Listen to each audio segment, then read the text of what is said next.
আসসালামু আলাইকুম। আজকে আমরা জানবো জিরান্ড এবং ইনফিনিটিভ সম্পর্কে।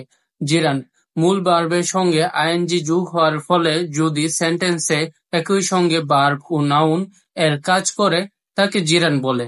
Verb plus I N G equal to noun এর কাজ করে তাহলে তাকে জিরান্ড বলে। জিরান্ডের ব্যবহার: সেন্টেন্সে ভার্বের সাবজেক্ট, অবজেক্ট, কমপ্লিমেন্ট রূপে জিরান্ড ব্যবহৃত হয়। সাবজেক্ট রূপে হলো running is a good exercise. এখানে সাবজেক্ট হলো রান, এর সাথে আইএনজি বসছে, তাই এটা জিরান্ড। দে এনজয়েড ক্যাচিং ফিশ। এখানে ক্যাচ হলো অবজেক্ট, এর সাথে আইএনজি বসছে, এর জন্য এটা জিরান্ড। মাই হবি ইজ ড্রয়িং, এটা কমপ্লিমেন্ট। হবি হলো ড্রয়িং, ড্রয়িংই হলো হবি, এটা কমপ্লিমেন্ট রূপে জিরান্ড বসছে।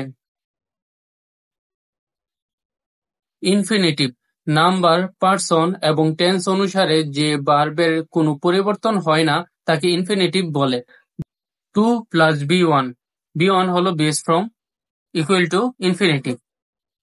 হি is too weak to walk, এখানে ইনফিনিটিভ হলো to walk.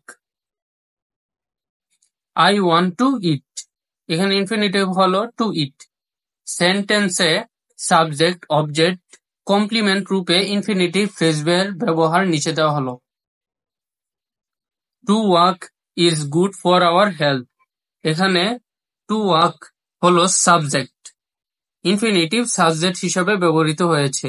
I want to play football, এখানে অবজেক্টের আগে টু ব্যবহৃত হয়েছে, তাই এটা ইনফিনিটিভ।